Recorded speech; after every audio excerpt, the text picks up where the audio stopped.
husband and I moved to Easton in 2001, and we soon became members of Christ Church in Easton. And there I worked on a justice committee.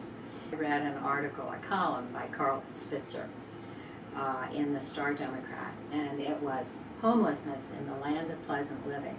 So I started going on my own as kind of an observer to what they call the Roundtable on Homelessness in the Mid-Shore. And then I started visiting the shelters that were in existence and talked to their executive directors just to find out, how they did it. It was just going to be too big a project just for one church. So our associate rector at the time, Gordon Morrison, suggested that I go to TACL, the Talbot Association of Clergy and Laity. I asked the people at TACL, go back to your congregations, and 11 people came, including Gail and Julie. And so we really brainstormed about what we could do. But then we had to find where we could really go. I first went to Christ Church and met with the vestry. They said they needed some more information. So they gave me a list of questions. I went to the next meeting. Unfortunately, they felt that I had answered all the questions. They gave me the go-ahead. And likewise, there were other people on the committee who went out to Shore Harvest Presbyterian Church. Gail went to B'nai Israel. Barbara Friedman went to St. Mark's and presented our plan.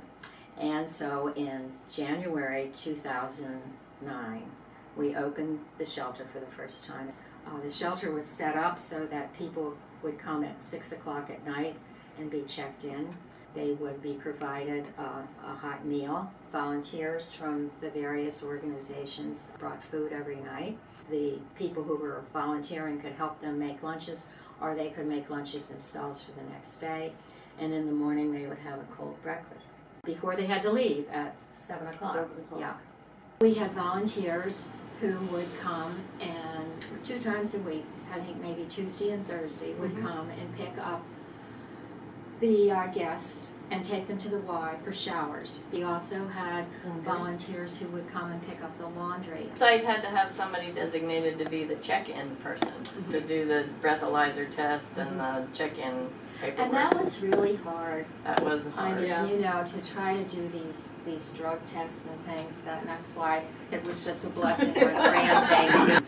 Church had a volunteer that coordinated the volunteers. Yeah, we had the church would have a volunteer coordinator. When we had them in St. Michael's, well, that was a lot different than from driving 2 blocks down to B'nai Israel from Christ Church. We had to provide transportation. We just had people, fortunately, who were willing to come and help in a multitude of ways. They were jumping into, they didn't know quite what, and they didn't know what kind of people they were going to be dealing with, but they were willing to make the leap and do it. Education of the congregation and that there was a homeless population. Who these people were, they weren't some sort of evil people, but they were, in many cases, these are my neighbors. Were there where you saw the people, you met the people. Even if you weren't volunteering, you knew what was going on. Religious congregations started some communication. An opportunity to see how other congregations worked, what their buildings were like and so forth. And I think that was a good education and a good, strengthening part of what we did in the community. After 2 or 3 years, what was remarkable, I think, was the foundation that all of you had established. And I think did it so well that it became apparent that there were ways, even structurally, we weren't able to do everything we wanted to do. Right. So I think there was a period in, say, year 3 through 4 or 5, when we were all saying, we've got to figure out a way to be able to take care of more than 5 people at a time. So we spent probably 2 years anyhow looking at alternative ways of housing and caring for people so that we could do it for longer periods of time, take care of more people at a time. It became reasonably clear to all of us that we couldn't find anything. So we decided, why don't we try and build one of our own? And we established a relationship with Don Bibb and the housing people here got a grant from the state to identify the need, actually hired an architect to design a potential property, and we were really in the middle of the process of trying to figure out how to pay for the thing when we came across where we are now. And we looked at this and sort of said, this looks like what we're after. So there was that transition period, I think, that we went through that included even how do we pay for this? You know, how do we raise money? How do we staff it? How do we take care of all the challenges that were inherent in suddenly moving from taking care of 5 people during cold weather overnight to taking care of 10 or 15 people 24 hours a day, 365 days a year. Then all we needed to do was, this area was zoned. All we needed to Oh, you got it. Zoned the shelters were allowed with a special exception permit, which we went to the Board of Zoning Appeals to apply for. The board voted to allow us the special exception permit, but then we were challenged in the courts. And the court system challenge was to go on for almost 2 years. This was March 2014 that we applied for the permit. We couldn't buy the house if we couldn't have a permit for it, but we went back and asked if we could rent it. So we rented it for that 2-year period with the rent being applied to the purchase price. I think one of the strengths of this is that volunteers and the people that own this house just stuck with it for 2 years, and we made it. Some of those people that were originally opposed to us being here have since changed their minds and are actually volunteering here now. Yeah. I think that says a lot for what we do also.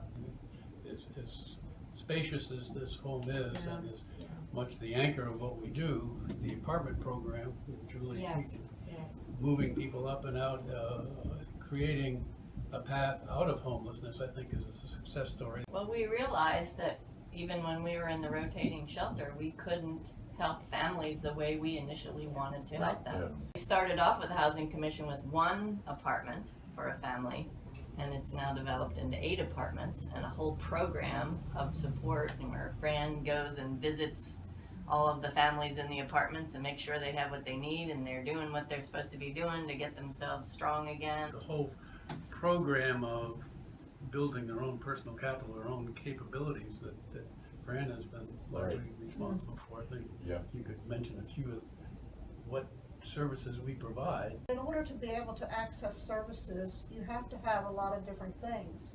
I kind of know all the ins and outs of all the services out there to be able to help our folks go one time and be able to get those needed things. Making sure that they have all the tools in their tool belt that they need when they leave here, whether it be getting their birth certificate, getting a driver's license, getting their GED, taking different classes like budgeting and anger management.